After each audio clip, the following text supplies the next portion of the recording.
I want to say to you, look, you have responsibility for your own life.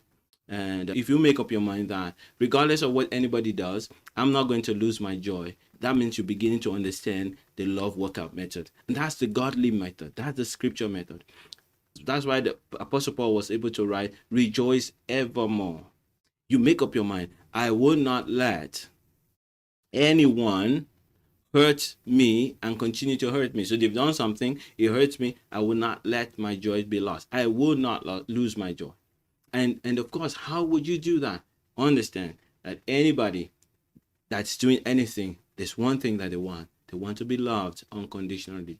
They want to be loved for who they are. And sometimes they think that if they have more money, they're going to have more love, more value. They have more power, they're going to have more value. And so, you know what? They try to get power in every way. That's why people do hurtful, wicked things, because they want power, they want pleasure, they want to be safe. And so they take and do all those things. That's because they're blind. They're blind to the truth. And some of them need to be locked up so that they don't continue to hurt others. But many of them, they do just little things and they hurt us. But we can understand that that's what's going on. We can help them by donating love to them and helping them get over that.